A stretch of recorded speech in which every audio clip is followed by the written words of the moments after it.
15 minutos. Quem vai me empurrar a faca no pescoço?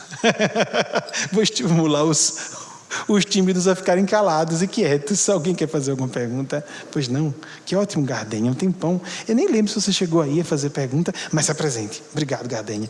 Dê um tempinho para você tomar coragem, né? Você está bicolor, rosinha no rosto. Desculpe. Normal. Com certeza, é o maior medo humano, mas parabéns por isso mesmo, que eu sei que você é uma moça tímida. Eu sou Gardênia Moraes, sou servidora pública da Mediúnica de quarta-feira com Ângela Novaes e Thaís Ficina. Sua formação? Eu sou bacharel em Direito e Economia. Muito bem, 2 formações. Parabéns. Obrigada. Eu queria saber, pedir uma interpretação para a frase do Evangelho de que os últimos serão os primeiros serão os últimos. Nossa Senhora, essas que parecem bem simples são as piores, né? Mas, Gardênia, eu acho que você, não é que você não me queira bem, você deve confiar que eu posso, pelo menos canalizar. É a minha confiança também. A questão toda é que, muitas vezes, os que chegam... Vou dar um exemplo bem estúpido. Nos anos 70... Eu fiquei sabendo no final dos anos 70, lembro lá, os mais velhos vão lembrar, Disque Amizade, Disque Cinema, não sei como era o nomezinho, e tinha uns númerozinhos que se discavam, o 138, que é anos 145, que ninguém usava, a gente ligava, não tinha nada. Depois a antiga internet, para confidências, troca de amigos e descobrir parcerias sexuais. É ligar, aí juntavam 5 canais, e aí as pessoas ficavam batendo papo, aí os adolescentes entravam para rir, as crianças também, uma loucura. Então, esses sistemazinhos, diz que para não sei o quê, diz que horóscopo, a pessoa via, aí então eu ligava para o disque não sei o quê, programação de cinema, que eu não me recordo, que era 139. Eu vou chegar no que você está dizendo, os últimos serão os primeiros, parece que não tem nada a ver, mas você vai ver já. 139, porque aí tinha lá, tinha uma voz de uma mulher muito a voz bem postada, né? Bem articulada. Cine Rio Branco, a menina e o cavalo. A censura. Ela está falando sério isso, a menina e o cavalo? Desculpem, amigos. Isso é filme pornográfico. A menina e o cavalo foi um sucesso de bilheteria, não saía de cartaz. Passava um ano, ela falava, a menina e o cavalo, não é possível que não vai sair. E eu ligava para ouvir e rir, porque eu só fui ver filme pornográfico no final dos anos 90, né? E tinha que ver. E tive uma crise de riso, como vocês já sabem, né? Porque eu achei uma coisa estranha. Fui logo pegar um que tinha uma historinha e a moça resolveu lá chorar, prantear o marido morto e resolveu ali com um coveiro mesmo resolver a parada da saudade. Da pior forma. Aí eu tive um surto de riso. Não. As pessoas não se excitam com um negócio desse, não é possível. Depois eu fui ver que o negócio era muito mais sério. Já sabia, intelectualmente, né? Tive acesso no próprio curso de Direito às perversões sexuais em Direito Penal, né? Todas aquelas patologias, etc. Mas ler uma coisa, ver a coisa acontecendo, dose, né? Então, surgiram esses sistemas todos. E eu soube por um mais velho, uma tia materna, que no Rio de Janeiro não existia ainda. Mas como assim no Rio de Janeiro? Não, no Rio e São Paulo não existe ainda. Em Aracaju foram poucos anos de diferença, mas o suficiente para que Aracaju tivesse antes. É porque como nós fomos implantar um sistema novo, porque a cidade cresceu rápido, Aracaju estava na época a um índice de crescimento de duplicar a cada 15 anos, nós aplicamos um sistema computadorizado que o Rio de Janeiro não desfrutava ainda. Estava com um sistema antigo. Então, os últimos serão os primeiros, até em coisas simples como essas. Parece que começou a urbanizar, houve um terremoto em Lisboa, se não estou enganado, 1788, arrasou a cidade, pronto. Marquês de Pombal mandou abrir avenidas largas, uma cidade como deveria ser uma cidade do futuro. Perfeito, né? Lisboa tem avenidas largas. O mesmo aconteceu quando Napoleão Bonaparte mandou abrir, não é? Ruas lá, avenidas largas, etc., para esperar as metrópoles do futuro, como de fato isso veio acontecer. Mas o que nós devemos entender como os últimos serão os primeiros serão os últimos no nível mais espiritual. Em grego, esperma, tel, a semente de Deus vem até nós, cada vez que nós nos fazemos receptivos, ainda que sujos e perdidos. Jesus falou para os saduceus e fariseus, os hipócritas, religiosos, convencionais do seu tempo. Eram tudo. Era uma classe religiosa, era uma classe política, era uma classe econômica poderosa. Eram pessoas que tinham muito a perder em fugir às aparências. E pegou o cobrador de impostos, que não estava nem aí para a questão de o que for, o que pensarem. Tem uma passagem linda que devo exibir em breve para vocês. O outro, que não está querendo guerrear com ninguém, polemos, do grego, a guerra. Né? Hoje voltei ao grego. Bem, a culpa é sua, Gardênio. Eu estava quietinho, normal, ódio. Foi você que me provocou. Você que deu essa espermateo, a semente de Deus. Né? Então, à medida que nós rompemos, desce muito, a pessoa desce muito, pode ganhar várias vidas. Segundo uma revelação mediúnica de Chico Xavier, Madalena viveu 7 encarnações em uma só. O que significa, de acordo com o tempo que a pessoa custe entre uma encarnação e outra, período intermissivo, 300 anos? 500 anos? Quanto tempo a pessoa leva entre uma vida e outra? Dr. Hernando Guimarães Andrade, no século passado, fez um cômputozinho, mas na base dividiu o número de encarnados e a quantidade a população de desencarnados, por informação de Chico, deu aproximadamente 230 anos no outro lado. É muito mais do que isso. Mas varia para menos e para mais. E poder voltar mais rápido é um privilégio, é um presente, um crédito que a pessoa tem para investir. E os espíritos muito evoluídos passam muito tempo sem reencarnar. Por que eles vão fazer aqui? Só vêm em grandes missões. Então, se nós estamos mais receptivos, e Jesus disse em Mateus 21:31, meretrizes e publicanos entrarão no reino dos céus antes de vós, falando para os religiosos convencionais do seu tempo. Não por acaso, né? As religiões tendem a ser o setor mais conservador da sociedade. Por isso, é o mais contrário aos vetores evolutivos. A ciência e as artes vão na frente, quebrando as estruturas. Por isso que grandes gênios do plano sublime reencarnam nessas áreas. Ou não, necessariamente gênio espiritual não, pode ser só um gênio intelectual. Mas acontece em todas as áreas, inclusive na religião. Algumas se sacrificam renascendo na religião, como a própria Bernadette Soubirous, com um corpo incorrupto até hoje. E ela era completamente avessa ao religiosismo convencional. Tanto é que ela queria só se esconder. A gente, por exemplo, tem uma visão preconceituosa sobre a vida da clausura ou da semiclausura. Mas e se a pessoa está num estado místico, meditativo, como Teresa de Lisieux, que orava à distância pelos missionários que estavam fazendo trabalhos difíceis nas linhas de frente? Alguém vai dizer, não, mas isso é muito místico, não tem como se provar. Tem.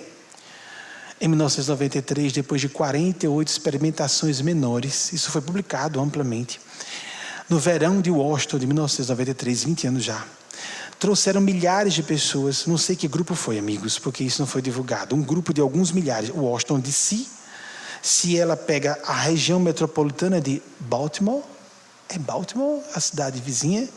Não me recordo. Ela faz uma área metropolitana grande, de 10 milhões de pessoas. Então, alguns milhares de pessoas meditando e orando para ver a redução dos índices de criminalidade. O chefe de polícia da época disse, porque isso foi tudo informado antes de eles fazerem o experimento, porque era uma coisa tão segura de que iria acontecer, porque era o 49º experimento, que então eles puderam dizer que haveria uma queda do índice de criminalidade. Porque o calor, né, o verão, até isso é elemento criminógeno. As pessoas ficam mais impacientes, mais irritadas. Então, o chefe de polícia disse, só se nevar no verão de Washington, então nós teremos uma queda no índice de criminalidade e crimes violentos. Então, essas pessoas foram reunidas apenas neste ano de 1993, em Washington, para só isso, meditar e orar. Então, houve uma queda de 25% em crimes violentos, homicídios, latrocínios, etc. Aí vem da palavra latina, monacos, a palavra monge.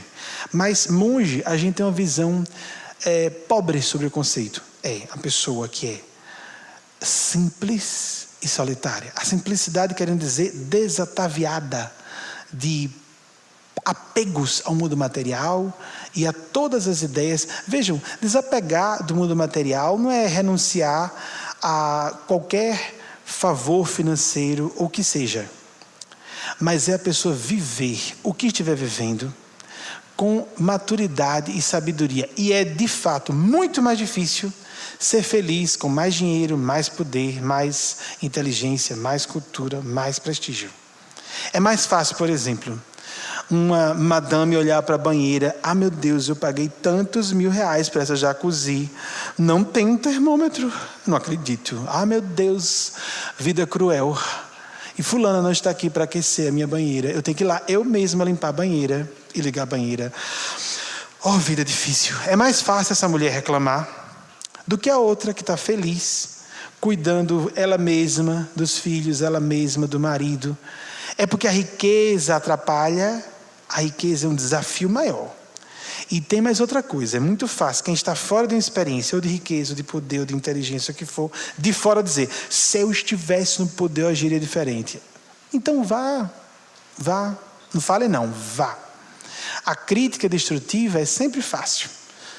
E é muito comum nós ouvirmos as pessoas dizerem: ah, mas se fosse eu... Se fosse não, tente, faça o que você pode no seu nível.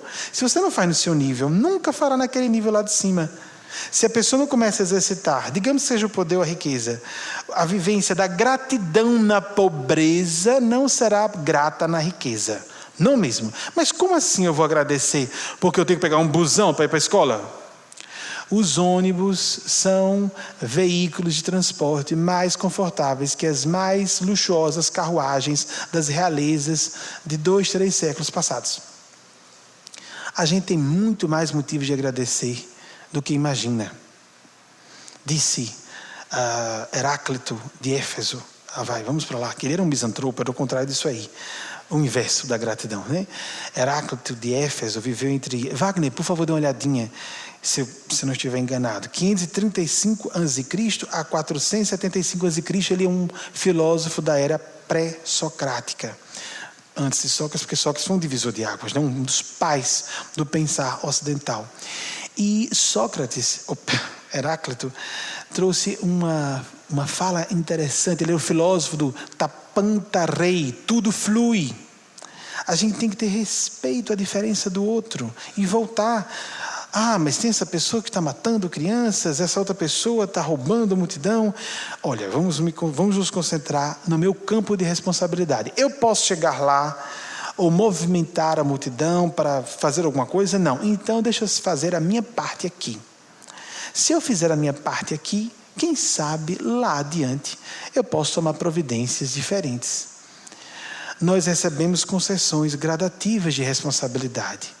Quem não foi o líder espiritual de um grupo pequeno de pessoas não será um líder de um grupo grande. Primeiro a pessoa começa como líder espiritual da família e vai aumentando. Geralmente quando aumenta deixa de ser da família, que a família queria ter o médium só para ela, ou o guia espiritual, ou o que for, né? De repente fica traída, os filhos de Bezerra de Menezes, traídos. Meu pai só irresponsável. Nós aqui filhos, ele gastando dinheiro com os pobres. E por acaso ele é governo, Estado para dar tudo aos pobres?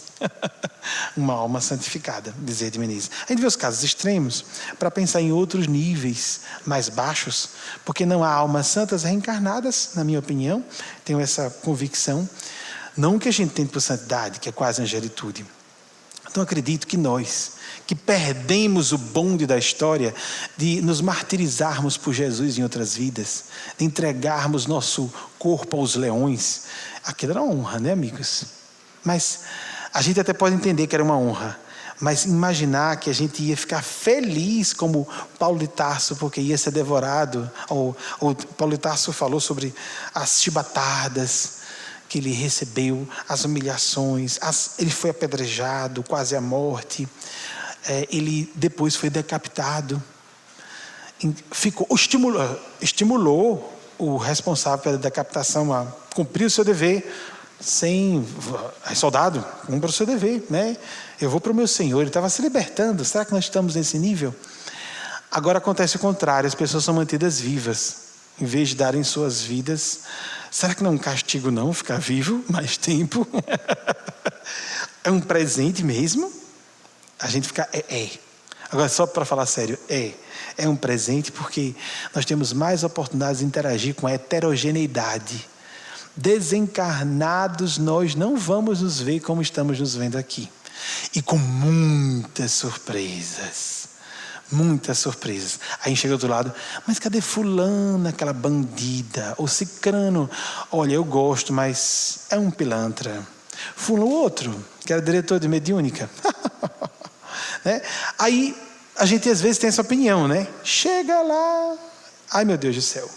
Pode ser que uma diretora de mediúnica seja quem era, ou quem parecia, pode ser que não seja. Mesmo sendo uma pessoa honesta e sincera, porque a questão não é discutir a honestidade ou a decência e idealismo das pessoas, não. É o nível de nobreza dos sentimentos. Sentimentos. O quanto a gente está sendo misericordioso, o quanto a gente está vibrando generosidade, boa vontade, sinceras. Não a que a gente venha a aparentar ou não aparentar. Pior ainda quando quer aparentar. Aí uma simulação. É falsidade. E há falsidades inconscientes. A pessoa se acostumou a fazer aquela carinha bonitinha, porque as pessoas sorriem e gostam. Por exemplo, acontece isso, nós somos educados a isso. É diferente dizer, agora deixa eu fazer um sorriso educado, porque eu não posso falar. Então a gente tem consciência, eu estou fazendo um sorriso educado.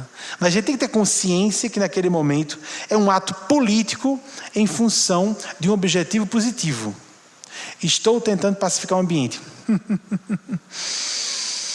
Eu sorri, trancar os dentes, vamos dizer 4 coisas à base da raiva. Houve uma pessoa, por exemplo, que acontece de eu dar broncas em algumas pessoas e outras vezes não. Exatamente porque eu estou aborrecido. Não, aborrecido eu não vou fazer. Existe a ira que é do ego, temos que distinguir, não é? E a ira que é sagrada, que a gente sabe, eu não gostaria de falar. Essa ira seria aquela que meu ego diria, vai tomar naquele lugar, pior para você, se você merece. Então eu quero ficar calado e que a pessoa se o ego quer isso, não, agora eu vou falar. Pois agora eu vou falar. Aí dá uma raiva maior, porque a gente está dando um presente que a pessoa não merece. Pronto, é hora de falar. Aconteceu isso no aniversário de Cris. Mas não era melhor mandar todo mundo tomar naquele lugar. Desliga esse negócio, pronto. Não, deixa eu fazer uma cena. Vou passar por descontrolado, escandaloso. Não faz mal não, não faz mal não. Eu tenho que dar contas a quem está do outro lado. Não a quem está aqui embaixo. Não é confrontar por confrontar. Tanto é que eu não estou dando chilique todos os dias aqui. Mas como Eugênia, chilique na visão humana, né? Não é ser o confrontador por confrontador, o tempo inteiro estourando, não é? Mas há momentos em que nós não fazemos isso, pelo menos com os íntimos. Chegar meu filho, minha filha e dizer o que deve ser dito a essa pessoa, eu sou responsável por essa pessoa. Uma pessoa próxima. Eu devo dar minha transparência a essa pessoa no momento que eu vou salvá-la. Ou pelo menos eu acredito que seja uma informação que a resgate da beira do abismo. Se eu não fizer... mas a pessoa fica ofendida, ela vai se afastar de mim. Então eu estou com interesse pessoal. Então eu chego do outro lado, aí os guias espirituais hoje de guarda. Por que você não falou? Não, mas é porque ela ia ficar muito triste. Você preferiu que ela se arrebentasse a dizer, não é? Você não disse que era amiga dela? Não, mas não é isso que os amigos fazem para não machucar o outro. Você não queria machucar ou você não queria deixar de ser amigo? É horrível incomodar ou dizer uma coisa dura a uma pessoa amiga ou que a gente respeite. É um desafio, amigos. E pior, que é o melhor ainda, falar sem raiva nenhuma. Pronto, ou sem vontade de dizer e dizer. Melhor ainda, mais meritório ainda. A gente pode usar a energia da raiva como Jesus, que virou as bancas do templo com um chicote na mão. Ele fez cordas de chicote, não para bater nas pessoas, nem nos animais, mas para dar estampidos no chão, estalidos no chão, e chamar a atenção de uma feira em que o templo havia se convertido. Aí sim, a perversão completa dos propósitos religiosos. A pessoa estava ali em busca de outras coisas, não da divindade. Vocês compreendem? Nós temos que procurar o equilíbrio sempre, em quaisquer circunstâncias. Gardênia, espero... Heráclito, por favor. Wagner vai mostrar para a gente, Heráclito de Éfeso, era um misantropo, maluco. Há quem diga que ele morreu mergulhado em esterco, mas disse coisas sábias. 535 e 475. Muito obrigado. estão confirmadas as datas. Vamos passar a parte de Eugênia. Muito obrigada. Obrigado também, Gardênia, pela sua provocação.